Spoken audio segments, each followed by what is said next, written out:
Dengan nama Allah, segala puji bagi Allah, dan shalawat serta salam atas Rasulullah. Selamat datang saudara-saudaraku, para penumpang kapal istighfar. Saya memohon kepada Allah yang Maha Suci dan Maha Tinggi agar memberkahi kalian dan melindungi kalian. Dan semoga Dia memberikan pertolongan dari sisinya, wahai Tuhan semesta alam. Semoga Allah melapangkan segala kesulitan kalian dan memudahkan urusan kalian. Dan semoga Allah memberikan kalian karunia-Nya hingga kalian merasa puas. Dan semoga Allah menghibur hati kalian dengan penghiburan yang membuat penduduk langit dan bumi tercengang. Ya Allah, kabulkanlah. Bagaimana kabar kalian dengan istighfar? Apakah kalian rutin beristighfar? Tuhan kita, Maha Suci dan Maha Tinggi.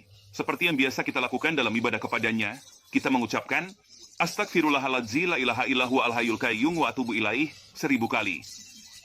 Setelah itu, saya serahkan kalian pada wirid-wirid kalian masing-masing. Saya serahkan kamu pada ibadahmu. Saya serahkan kamu pada kehidupanmu. Aku tinggalkan kau pada kitab Allah subhanahu wa ta'ala. Saya serahkan kamu pada zikir kepada Allah yang maha mulia dan maha agung.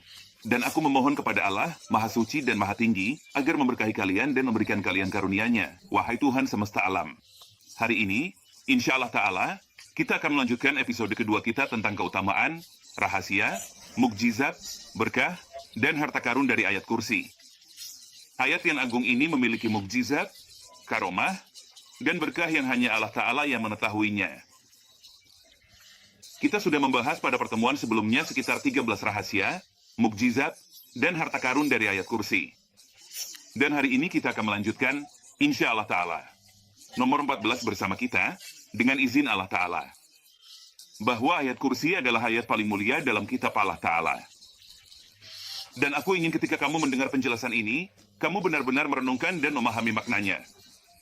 Memang benar, kita semua mengatakan ini adalah ayat yang paling agung dan paling mulia. Tapi apa maknanya? Maknanya adalah bahwa ini adalah ucapan paling mulia yang pernah disampaikan oleh Rabbku, Allah Ta'ala. Ini adalah ucapan paling agung yang pernah Allah Ta'ala sampaikan. Bayangkan, ucapan paling agung yang pernah Allah Ta'ala sampaikan sejak menciptakan langit dan bumi hingga hari kiamat adalah ayat kursi. Segala puji bagi Tuhan yang Maha Esa. Artinya, dalam Zabur, Taurat, Injil, dan kitab-kitab lainnya, serta Al-Quran, ucapan yang paling mulia di dalamnya adalah ayat kursi, dengan izin Allah Ta'ala. Ini adalah pendapat Sayyidina Ibnu Abbas radhiyallahu ta'ala, anhu wa ardah. Dan maknanya juga, bahwa makhluk Allah Ta'ala yang paling mulia adalah mereka yang senantiasa membaca, menghafal, mengulang-ulang, mencintai, dan hidup dengan ayat kursi. Itulah makna dari ucapan tersebut, yaitu apa ucapan yang paling mulia. Ucapan Allah Subhanahu wa Ta'ala yang paling mulia adalah ayat kursi. Kedokteran merupakan ciptaan Tuhan yang paling terhormat, yaitu siapa saja yang berpegang teguh pada ayat ini, mengamalkannya dalam kehidupannya, dan menjadikannya sebagai pedoman, akidah, serta jalan hidupnya dengan izin Allah Ta'ala. Saya memohon kepada Allah Azza wa Jalla agar Dia menganugerahkan keberkahan ayat ini kepada kita dan menjauhkan kita dari segala keburukan sebagaimana Dia telah memisahkan antara timur dan barat. Wahai Tuhan semesta alam. Harimau 15, insya Allah. Bahwa kita sebenarnya belum mengetahui betapa agung, mulia, dan indahnya nama Allah Ta'ala yang paling agung, yaitu Al-Hayyul Qayyum. Maha Suci Allah yang Maha Agung. Nabi Muhammad Shallallahu Alaihi Wasallam telah bersabda tentang hal ini dalam beberapa hadits beliau. Sebagian ulama mengatakan bahwa Allah Subhanahu wa Ta'ala menghidupkan orang-orang mati untuk Nabi Isa putra Maryam dengan nama Allah Ta'ala, Al-Hayyul Qayyum. Artinya, Nabi Isa ketika ini menghidupkan orang mati, beliau melakukannya dengan menyebut nama Allah Ta'ala, Al-Hayyul Qayyum. Dan orang yang membawa singgasana Ratu Balkis, Maha Suci Allah yang Maha Agung. Orang yang memiliki ilmu dari kitab, dialah yang membawa singgasana Balkis sebelum pandangan Nabi Sulaiman kembali kepadanya. Dengan menyebut nama Allah Ta'ala, Al-Hayyul Qayyum. Dan Allah Ta'ala membelah laut untuk Nabi Musa, alaihi salam. Sementara di belakangnya ada Fir'aun. Maha Suci Allah yang Maha Agung. Dengan nama Allah, yang Maha Hidup lagi Maha Berdiri sendiri. Ini adalah salah satu nama terbesar dan nama Allah yang paling agung dalam kitab Allah Ta'ala. Kenapa? Karena semua nama berpusat pada nama ini. Semua nama Allah Ta'ala berdiri di atas Al-Hayyul Qayyum. Oleh karena itu, inilah nama Allah Ta'ala yang paling agung sebagaimana yang dikatakan oleh Rasul kita Shallallahu Alaihi Wasallam. Nomor 16, dengan izin Allah Subhanahu wa Ta'ala, ayat kursi disebut dalam Taurat sebagai Waliyatullah. Wali Allah berarti perwalian. Maha suci Allah yang Maha Agung. Dia adalah salah satu wali Tuhan yang Maha Esa. Dan siapa yang membacanya, maka ia adalah wali dari para wali Allah Ta'ala. Dan siapa yang rutin membacanya, menghafalnya, mengulang-ulangnya, mencintainya setelah setiap salat dan di setiap waktu, serta sangat menyukainya, maka ia menjadi wali dari para wali Allah Ta'ala. Dan Allah Subhanahu wa Ta'ala berfirman, ingatlah, sesungguhnya para wali Allah itu tidak ada rasa takut pada mereka dan mereka tidak bersedih hati, yaitu orang-orang yang beriman dan selalu bertakwa, bagi mereka kabar gembira di kehidupan dunia dan di akhirat. Tidak ada perubahan pada kalimat-kalimat Allah, itulah kemenangan yang agung. Jadi, ketika kamu menjadikan ayat ini sebagai pedoman dalam hidupmu, mengulang-ulangnya, mencintainya, dan selalu membacanya di pagi dan sore hari, serta setelah salat dan merindukannya. Dan pada hari Jumat, Subhanallahil Azim, maka kamu adalah wali dari para wali Allah Ta'ala, orang-orang yang dicintai Allah Azza wa Jalla dan dibela olehnya. Allah akan menjadi tanganmu, kakimu, lisanmu, dan matamu. Sebagaimana firman Allah Ta'ala dalam hadits Qudsi. Tuhan kita, Maha Suci dan Maha Tinggi, yang tidak ada sesuatu pun yang serupa dengannya. Demikian pula, orang yang rutin membaca ayat ini, wahai saudara-saudara tercinta, akan disebut mulia di kerajaan langit dan bumi. Siapa yang terus-menerus membaca ayat ini dan selalu menjaganya, akan disebut mulia di kerajaan langit dan bumi, dengan izin Allah Ta'ala. Namanya akan menjadi mulia di sisi Tuhan kita, Subhanahu wa Ta'ala. Tuhan kita, Subhanahu wa Ta'ala, akan menjadikannya mulia, memuliakannya, dan menghormatinya di dunia dan akhirat, Maha Suci dan Maha Tinggi Dia. Allah Ta'ala memuliakan siapa yang Dia kehendaki dan menghinakan siapa yang Dia kehendaki. Jika kamu merasa hina di dunia ini, jika kamu merasa punya banyak masalah, jika ada orang yang menindasmu, semoga Allah melindungi kita semua. Jika ada orang yang berbuat zalim kepadamu, semoga Allah melindungi kita semua. Bacalah ayat kursi. Allah Ta'ala akan memuliakanmu, menolongmu, dan menempatkanmu di tempat yang tinggi, insya Allah Ta'ala. Nomor 17, dengan izin Allah Subhanahu wa Ta'ala, bahwa Sayyidina Abdurrahman bin Auf, yang merupakan sahabat Nabi yang paling kaya, ketika beliau masuk rumahnya, beliau membaca ayat kursi di keempat sudut rumahnya. Beliau mencari sudut-sudut terbesar di rumahnya, yaitu 4 sudut, Subhanallahil Azim, lalu membacakan ayat kursi di setiap sudut itu satu persatu. Subhanallahil Azim, tujuannya agar rumahnya terlindungi dari setan dan terjaga dari segala keburukan dan kejahatan. Beliau menjaga rumahnya dengan ayat kursi, mengusir setan, dan berharap mendapatkan keberkahan. Karena itu, saya akan memberitahumu sebuah rahasia yang sangat indah. Setelah kamu mengesahkan Allah dan bersyalawat kepada Nabi tercinta, Shallallahu alaihi wasallam.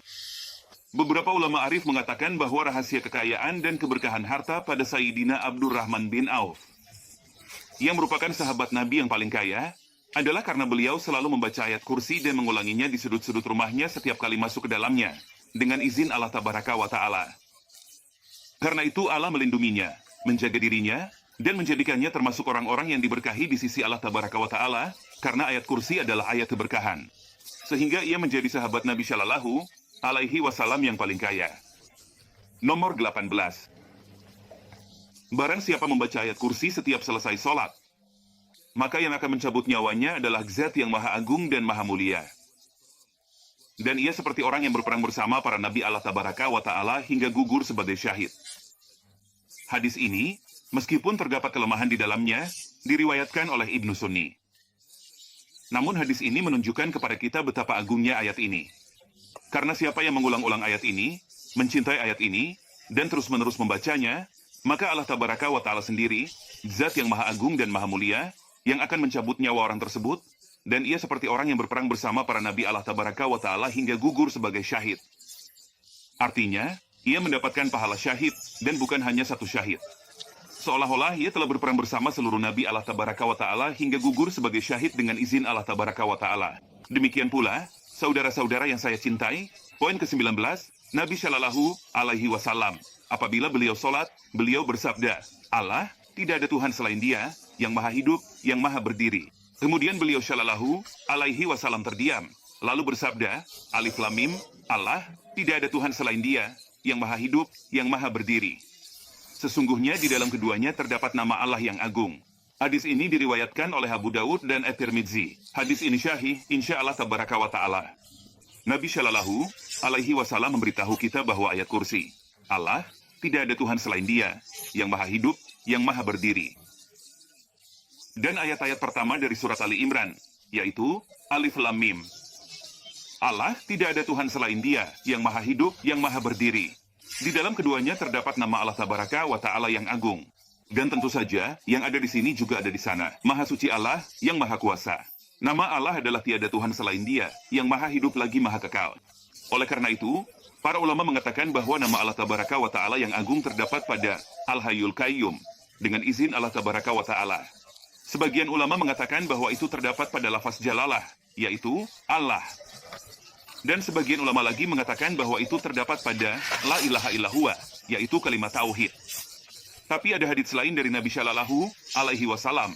Beliau juga bersabda bahwa nama Allah yang agung terdapat pada 3 tempat, ayat kursi. Dan Nabi Shallallahu alaihi wasallam bersabda, ayat yang ada di awal surat Ali Imran. Dan Nabi Shallallahu alaihi wasallam bersabda di surat Taha. Yang mana itu? Dan tunduklah wajah-wajah kepada yang maha hidup lagi maha berdiri sendiri, Al-Hayyul Qayyum. Para ulama mengatakan nama Allah Tabaraka wa Ta'ala yang agung, jika didoakan dengannya Allah mengabulkan, dan jika diminta dengan nama itu Allah memberi. Dan jika dimohon perlindungan dengan nama itu, Allah akan melindungi. Dan jika dimohon kesembuhan dengan nama itu, Allah akan menyembuhkan. Dan jika seorang hamba menginginkan sesuatu darinya lalu berdoa dengan namanya yang agung, Al-Hayyul Qayyum, maka Allah Tabaraka wa Ta'ala akan memberikannya.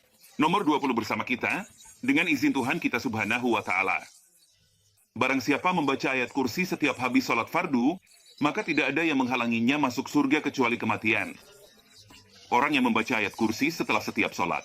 Kamu selesai sholat wajib. Setelah itu kamu membaca ayat kursi lalu ucapkan, Astagfirullah, saya mohon ampun kepada Tuhan. Saya mohon ampun kepada Tuhan. Ya Allah, Engkau adalah kedamaian dari MU, datangnya kedamaian, terberkatilah Engkau pemilik keagungan dan kehormatan. Ya Allah, jadikan mataku ingat MU, bersyukur, dan beribadah kepada MU.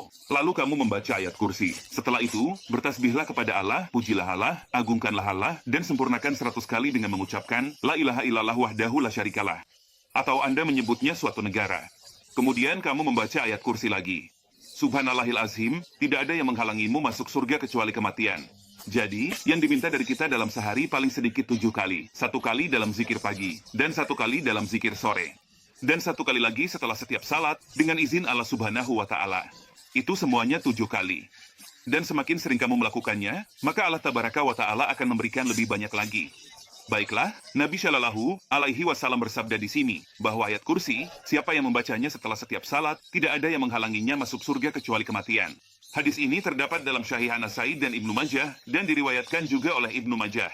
Jadi, apa yang bisa kamu ambil pelajaran dari hadis ini? Saya ingin mengajarkan kalian untuk merenung dan berpikir mendalam tentang sabda Nabi Shallallahu alaihi wasallam dan juga ayat-ayat Allah Tabaraka wa Ta'ala sebelumnya.